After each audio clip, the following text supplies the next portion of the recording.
తాకట్లో ఉన్న మీ బంగారాన్ని విడిపించి ఆ రోజు ఆన్లైన్ రేటుకి కొంటాం. Sharma gold company.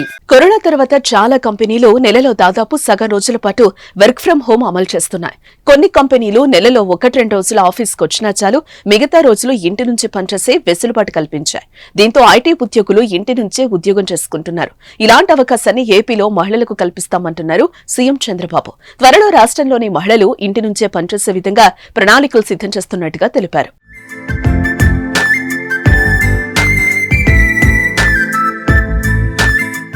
మంగళవారం international day of women's and girls in science సందర్భంగా సైన్స్, టెక్నాలజీ, ఇంజనీరింగ్, మ్యాథ్స్ రంగంలో పనిచేస్తున్న మహిళలు, బాలికలకు చంద్రబాబు నాయుడు శుభాకాంక్షలు చెబుతూ ట్వీట్ చేశారు.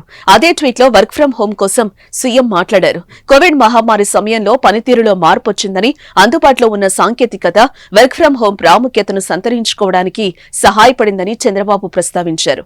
Remote work, co working space, neighbourhood work space వంటి కాన్సెప్ట్లు వ్యాపారాలు, ఉద్యోగులకు సౌకర్యవంతమైన పని వాతావరణాన్ని సృష్టించడమే కాకుండా సమర్థవంతమైన ఫలితాలను కూడా అందిస్తాయని చెప్పారు.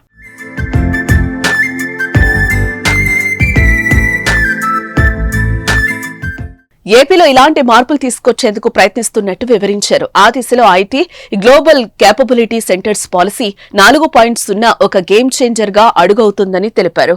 ప్రతి నగరం, పట్టణం, మండలంలో ఐటీ కార్యాలయాల స్థలాలను సృష్టించడానికి డెవలపర్లకు ప్రోత్సాహకాలు అందిస్తున్నామని చెప్పారు. క్షేత్రస్థాయిలో ఉపాధిని సృష్టించడానికి ఐటీ, జీసీసీ సంస్థలకు సహకరిస్తామని చంద్రబాబు అన్నారు.